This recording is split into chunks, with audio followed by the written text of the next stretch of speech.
Hello everyone. Do you like my clumsy attempt at, letting you know I'm a Zelda fan? Can you tell this is not this thing's usual resting place? I'm gonna move it. I don't want to cover Todoroki. He's so beautiful. He deserves to be viewed in all his glory. There we go. That definitely does not look like shit. First of all, I am knee deep in my next video, so know that that's coming and it's a banger. But my most anticipated video game of all time came out and I had to make a first impressions video. So just like everyone else, I was foaming at the mouth for Breath of the Wild 2 to come out. I watched the first like 3 to 4 teasers / trailers and then nothing because I wanted to go into the game knowing absolutely nothing. So I didn't even know about Ultra Hand before I played it. It was really cool. I've had this screenshot of the first teaser ever as my Twitter header since it came out, and I said that I would change it when the game came out. I didn't know it would be 4 years later, but it's been nice, and I'm so attached to it now that all I'm gonna do is just slightly change it, like add a little something to it. It's like when you beat Ganon in Breath of the Wild and you get a little star next to your save file, sort of like that. But yeah, I could not fucking wait. Like, if you see my Breath of the Wild video, which I am very divided on, because I think that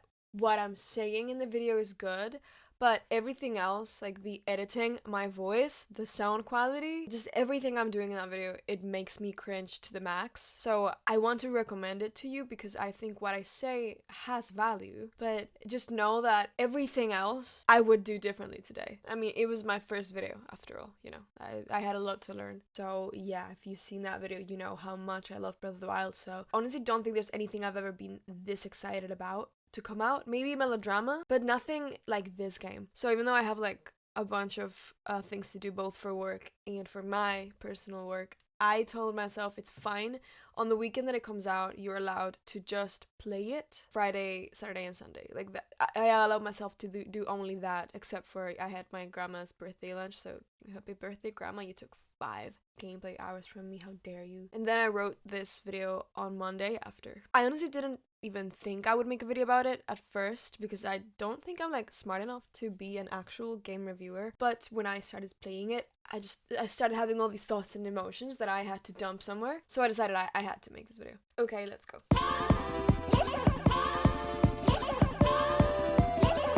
I don't see a reason to not say this at the very beginning. I love this game. I think it's the game I've ever played. I meant to say the best game I've ever played. It's recontextualized every other game I've either played or watched someone else play on the internet. While playing, obviously, I kept thinking about Breath of the Wild and the similarities, but mostly the differences between the two games. The more I played Tears of the Kingdom, Breath of the Wild started to seem simpler and easier when up until that point it was the most beautiful and complex video game I had ever played. And for a second there I was a bit bitter that Breath of the Wild now had that feel, but then I realized that this is how it needs to be. Breath of the Wild ran really fucking fast so that Tears of the Kingdom could skydive off of Sky Islands into excellence. Breath of the Wild was exactly what it needed to be for them to be able to build Tears of the Kingdom upon it. Tears of the Kingdom is what, back then, a lot of game reviewers said Breath of the Wild should have been. In Breath of the Wild, there were times where me as Link,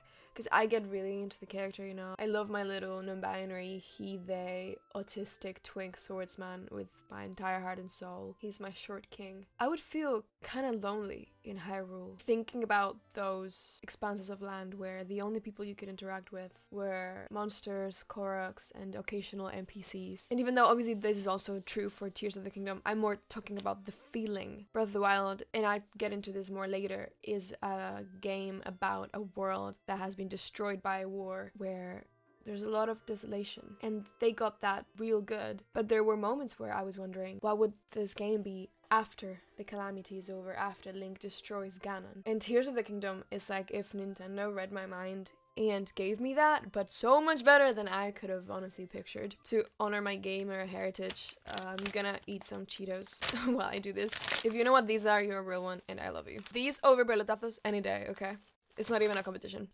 Breath of the Wild shows a world that lives quietly after a huge calamity that is close enough in time that the elders still live in fear and tell the stories of what happened, but the young are carefree enough to run around their villages in the only reality they've ever known, the post-war. The world hasn't really recovered, but they're still going. They're still trying to live their lives. Some wonder where the princess and swordsman are, some don't even believe the Master Sword is real. They're just trying to live their lives as safely as possible. The game story ends when that's about to change, when Link destroys Ganon. Tears of the Kingdom shows a world where people are excited. The upheaval has recently happened, like, I don't know, 2 weeks ago. I have the timings a bit mixed up because I played the game for about 30 hours with sleep breaks, and I refuse to look up anything in case I get stuff spoiled. So we're going off of what I remember from that. Tears of the Kingdom feels so alive. Hyrule feels young and carefree and full of energy. They've pulled out like so many NPCs out of thin air. I don't know where they were heading for. There is so much to do that it's clinically overwhelming. I'm constantly being pulled in 1,000 directions. Like, I don't think I'm ever gonna run out of things to do. This is a kingdom that is renewed in hope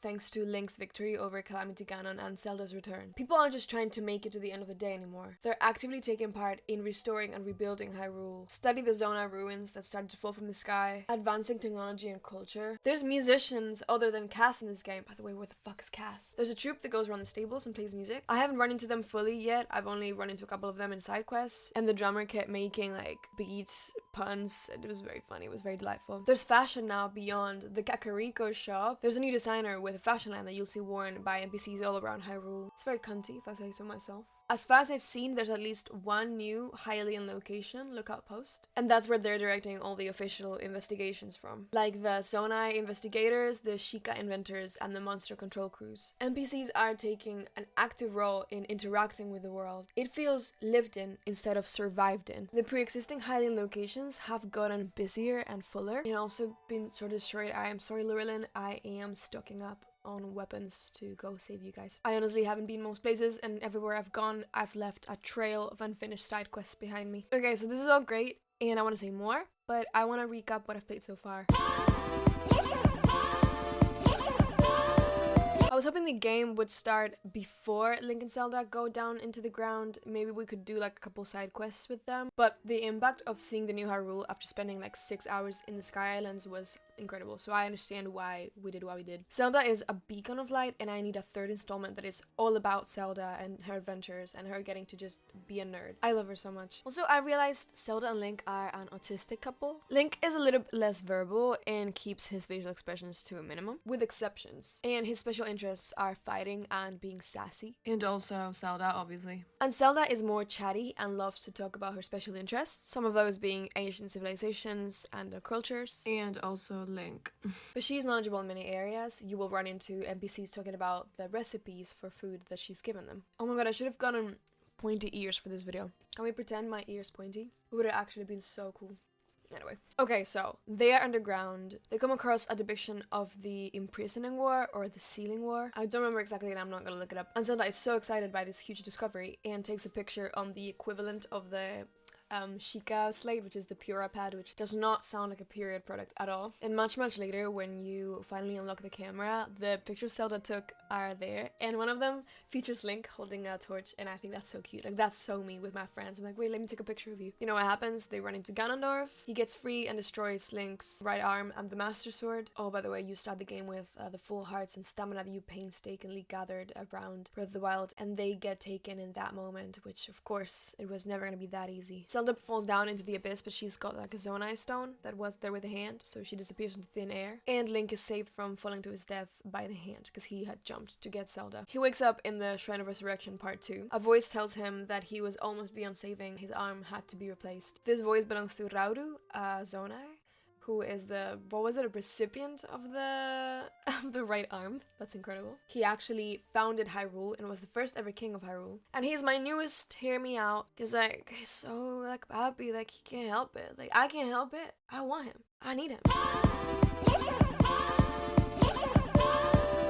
And now it's time for the tutorial. And listen, okay, it took me a bunch of hours to do the Great Plateau because I was new to the game and to the Switch, and I was a little scaredy cat, afraid of everything that was going after me to kill me. That was on top of the general difficulty of the area and traversing the world, getting used to moving, the controls, the runes, being completely clueless in general. I'm not clueless anymore, and I'm very familiar with the game since I've spent so many hours in Breath of the Wild. And somehow, this tutorial took me like 6 hours to complete. It's so big, and there's a million things to learn, and of course there's no paraglider. But this time the land is more complex, because you're in the sky, and some pieces of land are not connected because it's floating islands, and cute little Zonai robots are there to give you clues and teach you how the world works, and also stuff about technology and batteries, and why is there a Korok with a big backpack that I can attach to things. I can create sticky, almost indestructible green slime with my weird hand, and I can swim through the ground upward and fuse things to my weapons to create the mushroom sword. I didn't want to tell you like the whole story, but we would be here all day. So in short, there's a Temple of Time in the Sky Island. You need to do the shrines to be able to enter because Zelda is waiting there for you. When you enter, she gives you the ability to recall, so make things go back in time.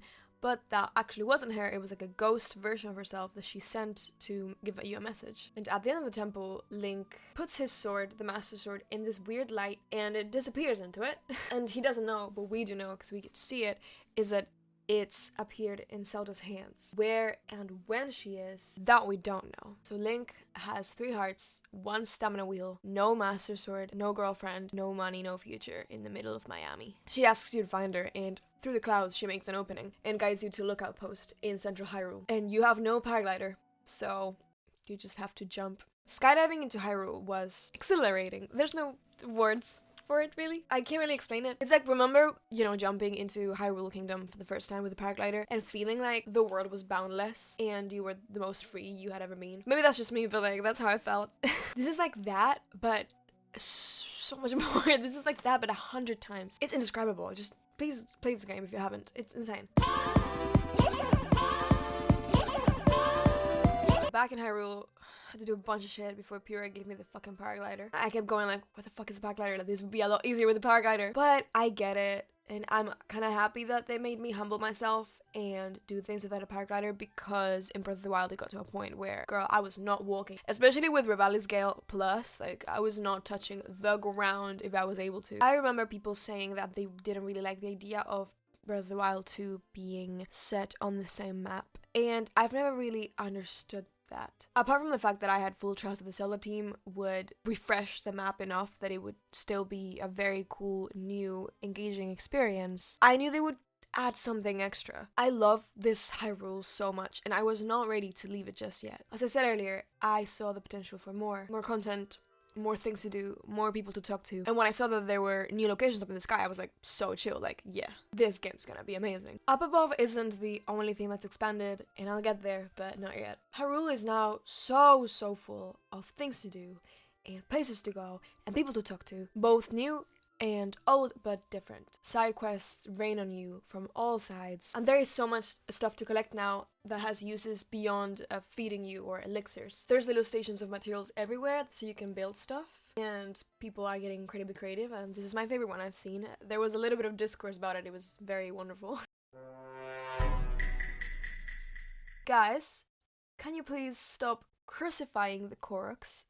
They are small babies. Why are you crucifying them? Thanks to the upheaval, which is when, Zelda disappeared, Ganon revived, and Hyrule Castle went into the sky and things started to fall down. So there's now caves everywhere with new materials and ore and monsters, and also this like frog thing that I don't know what the fuck she's doing, but I love her and I support her very much. Wells have gone from just, being full of dirt to whole underground caves that you can explore, and they're everywhere. There's one in Kakariko, but there's nothing down there that you should be afraid of. I checked. Everybody has things to say that give you little clues about both the main storyline and little storylines that are happening along with the main one. Or maybe they'll mention treasures or mystery beats nearby that you can go and see. Whether it's a stable or a village, wherever you go, you collect so many side quests that you don't even know what to do with. And I really love that. People's lives are still happening, even if there's this like huge doom in the horizon. Yeah, of course, pieces of like ancient islands are falling from the sky, and Hyrule Castle is floating mid-air, but people still have their own individual lives they're living. One Hylian needs acorns for his cow feed, another Hylian needs to get her carriage fixed that she just bought, and Link gets to take part in all of those lives and help them whilst simultaneously saving the world. And the world feels like bustling with life and urgent, like you can never do enough. Looking back on my 30 hours, it's like a supercut of colors and people asking me for help. This world is alive and hungry. Hestu has backup dancers now. I think he's going for main pop girl of Hyrule, and you know what? I'd stream. All Sheikah stuff, shrines, towers, and decayed guardians is gone. I was hoping the area around Fort Hatena would still have all the decayed guardians, but they're not there. I actually got emotional when I went to Pura's lab in Hatena and saw that the guardian strapped to the ceiling is still there. And I know that, like, if I want to see guardian stuff, all I have to do is play Breath of the Wild. But, like, it's like this lack of continuity. This was all very recent. I think they should have left some of the Sheikah stuff there because it was such an integral part of the game before. And I understand why the shrines and the towers disappeared. Like, they were there for aiding the hero in his quest, and he completed his quest. But, like, why are the decayed guardians gone? Like, that makes no sense. They were, like, dead long before that. So I think they should have kept some of them. I want to talk about change, specifically the Great Plateau. In the middle of doing a million things, I arrived nearby from the Great Plateau, so I thought I'd go explore and see what it looks like now. It was really weird seeing it without the tower and the shrines. Almost immediately, I was greeted by, like, this fucking thing. I don't even know the name. I call it a gloom monster. After that, I saw an NPC, and I got happy because, like, that's probably the first time a Hylian's been in the Great Plateau in the last 100 years at least. It turned out to be a fucking Yiga person, so that's cool. I hate the Yiga, they're really annoying. And I wish you could kill them for real. Stop disappearing. I want to kill you for real. I went to look for the Shrine of Resurrection because I was a bit afraid it wouldn't be there, and it was there, but the upheaval made it turn into a cave. It's still called the Shrine of Resurrection though, and this general shape is the same, like I recognized it, but it's very different now. And you go beyond the point where you wake up and there's this opening down and I saw the Yiga flag and I got really fucking pissed off, and then I went down and it was a Yiga like storage room. How dare you do that to the sacred place where I spent 100 years healing for my mortal wounds? Ugh. So I wanted to see the old man's house, and I don't know why I had any hope that it would be normal. It's now a Yiga controlled house, and it's surrounded by spikes. When I jumped over the spikes and tried to like open the door, 2 Yiga people came out and they tried to fight me, and I was like, I'm not fucking doing this today, so I just fast traveled outside. Honestly, how fucking dare you? Like, that's the old man's house. He spent all that time there, just waiting for me. That's when it started to sink in. Saturday is when I started to realize how dark this game gets, and that it goes much deeper than I initially thought. Just realized that could be taken as a pun, because it does go much deeper than initially thought. Literally. A few people hinted me toward Kakariko, so I went there. First of all, Baya is a smart girl. She didn't get hung up on Link. She got herself a hunk. Ring-shaped Sonai ruins have fallen onto Kakariko, and the leader of the investigation team, Tauro, is very hot. Little side thing, I have not seen enough people thirsting over him on Twitter. I am very disappointed at y'all. I have seen Sidon thirst, as there should be, but where is the thirst for this man, okay? I've seen people thirsting after Rauru, which again, absolutely should be the case, but what the fuck? Look at him. I'm honestly excited about the fan art. Like, you guys better start producing because I will be looking. This made me realize I never said anything about hydrated Ganondorf, because I haven't seen him in the game yet, only in a couple flashbacks, but the official artwork is out, and we have to appreciate how beautiful he is. Jesus Christ, I have deemed him a big titty Ganondorf. That's his official name for this installment. He and Baya are working closely together, and they seem like they have something cute going on. They're both huge nerds, and they're adorable together. I even read her diary, and there are no mentions about her having feelings for me anymore, so I think she's truly moved on. I'm super glad that she's gotten to move on with this tall, sweet, hot dude that has the same interests as her. Anyway, so I was walking around Kakariko, just talking to people, and then I see Nadra fly really close by and go like into the ground around where the fairy fountain used to be. These fairy fountains have moved, by the way. I've run to her and she's very long, so she's still diving by the time I get there, and she's diving into this gloom-filled hole in the ground that was not there before. I shoot an arrow at her body to make a scale fly, and it does, but I can't see where it's landed. Out of curiosity, I jump in with her just to see how deep the game is gonna let me reach, because I figured she's doing what the dragons were doing in the other game, which is they made portals for themselves that Link couldn't follow them into. So I was waiting for when the game would be like, whoop, you've gone too deep, back to the surface. Except that didn't happen. I kept descending in complete darkness, except for a few things on the approaching ground. As I am arriving at the bottom, a title card saying "The Depths" appears. The fuck do you mean, the depths? I see nature scale on the floor, so I land next to it, and its light lets me see a little bit around before I pick it up, and I'm left in complete darkness. And I was very scared. What do you mean that on top of, or I guess under, renewed busy Hyrule, and a bunch of sky islands that are completely new, they've built a whole new map under Hyrule of the same size of Hyrule, full of new things, new little monsters, new collectibles, and more stuff that I haven't seen yet because I haven't really spent that much time down there because it terrifies me. They went insane with this game. And it's all connected, you know? Things you find here, they help here, and things you find here, they help here. Maybe it's because I'm a baby that is incapable of watching scary movies, but the depths are scary. I figured out how to illuminate them bit by bit, which is gonna take me months. And even the illuminated parts are very eerie. The music is really, really good. Like, the sound design is criminally good. It creates this tension and you're constantly awaiting the next horror. You barely know anything about this place except that it's dark, dangerous, and as soon as you enter, you want to leave.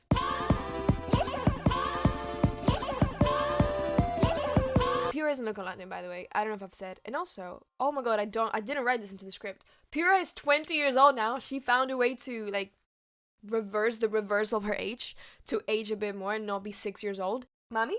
Anyway, I'm sorry. Pura tells you there's big issues in Eldin, Lanayru, Gerudo, and Hebra. So basically the regions of the 4 divine beasts. And it's probably all connected to Zelda's disappearance, so you should go investigate. I forgot to say this, but basically the entire game is, where is Zelda? You know, how can we find Zelda? You do all these things and you talk to all these people and they're always singing, maybe this is the key to finding Zelda, maybe this can give us a clue about Zelda's whereabouts. These areas, I've only been to one, but they are in dire condition. So in Hebra, which is where I've been, there's this horrible blizzard making everything super cold. Rito village is covered in snow. Most Rito have left to bring back supplies for the village. And the only ones left are the children, Deba, and his wife Saki. Deba is now the new elder, and the old elder has gone to the flight range to just vibe. In many ways, Hyrule is doing worse than in Breath of the Wild times. Like, okay, yeah, Link killed Ganon, but now the apocalypse is approaching. There's more hope and more people working towards it, but there's so much work to do. Everything costs more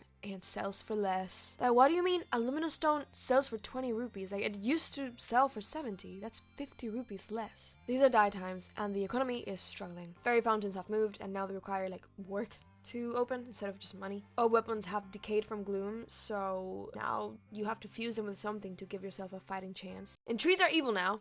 I can't even trust trees. What are we doing here? The angle didn't slightly change.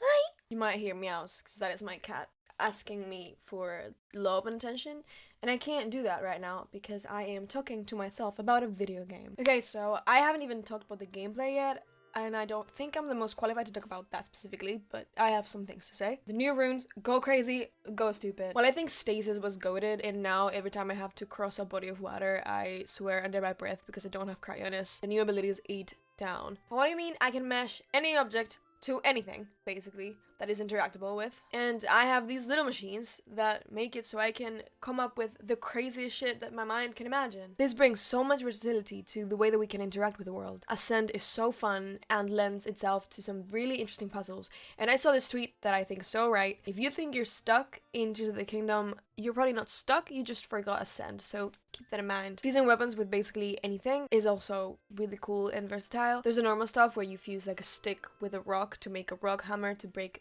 stone. But there's also, for example, fusing a sword with precious stones to create elemental weapons, or the body parts of elemental monsters that also makes elemental weapons. Every time I see a rock falling from the sky, I zoom my way there because that's my new elevator. I'm gonna reverse it in time and soar up into the sky and then glide onto wherever I was going from there. But so far, I've seen Recall used in a bunch of puzzles that have been so interesting and fun, so I'm really excited to see more of those. It's gonna be weird going back to Breath of the Wild and not having those, but I'm also excited to see my old friends back. I love Stasis. I love just making things fly really far away after hitting them a bunch of times. I've noticed some quality of life improvements. My favorite one is that you can now drop weapons directly from the mini menu. that comes up when you press up on the left Joy-Con. You just press X on the weapon and it just drops, instead of just having to go into your inventory or like throwing it in an act of unnecessary violence. Same happens with opening a chest with a weapon in it and you have your inventory full. It pulls up the inventory directly, so you can just choose whatever you want to change for the object. I've done one of the main quests only, the Rito one, and it was so fun, and it gave me very old Zelda vibes, especially the boss battle. It was so fun. Like, I really wish that we will be able to redo boss battles the way we can do them in the Champions Ballad DLC for Breath of the Wild. I don't want to say much more than that, but the dungeon was really cool, and it, required use of the runes, and also a new mechanic that they introduced for this mission. I had such a good time. It was fun from beginning to end. I hope the rest of the main quests are this just complex. I'm very excited to hear people that are way smarter than me talk about this and what it means in about like 6 months time, which is when I'll probably start watching Tears of the Kingdom related stuff. There are so many videos by my favorite YouTubers that I am not watching right now. Based on YouTube titles and thumbnails I've seen, there might be more than 4 like big dungeons this time, which I really hope there are. If I had to talk about stuff that I don't like, I've already mentioned the lack of continuity with the Sheikah stuff, and also in general, a lot of people don't know who Link is. That makes no sense. Why don't people know who he is in Hateno Village? He bought a house there. I walk around and people are like, who are you, a traveler? And it's like, I'm Zelda's girlfriend? No, wait. I'm Zelda's boyfriend? And I also saved your life like 2 months ago, maybe a bit more, like 6 months ago. What do you mean, who are you? Something else that is just petty about me not liking it. The inventory, I don't really like the look of it. This one's too bright, I think. And also just the layout. I don't know. I'm not a big fan. I'll get used to it. The same thing with the loading screen.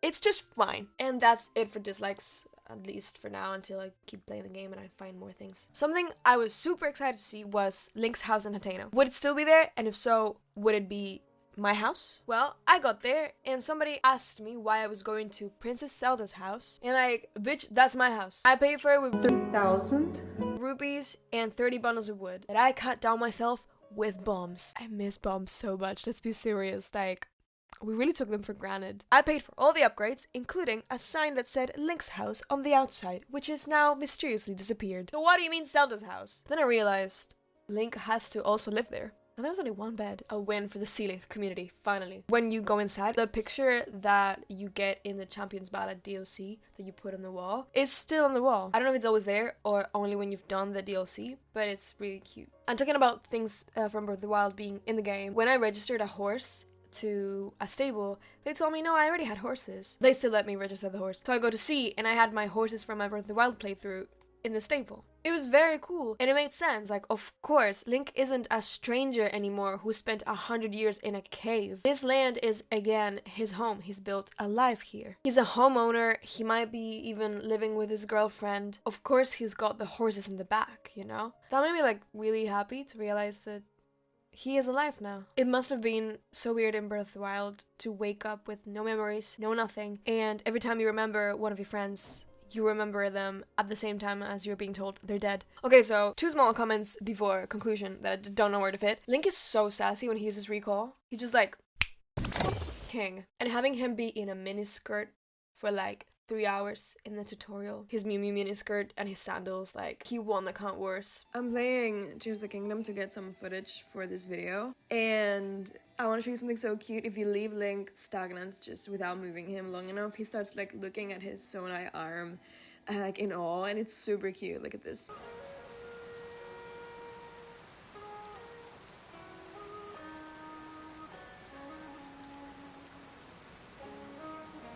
Last thing, I haven't seen Sidon yet, but I am very excited for normal reasons and nothing else. Slurp that dick till it come.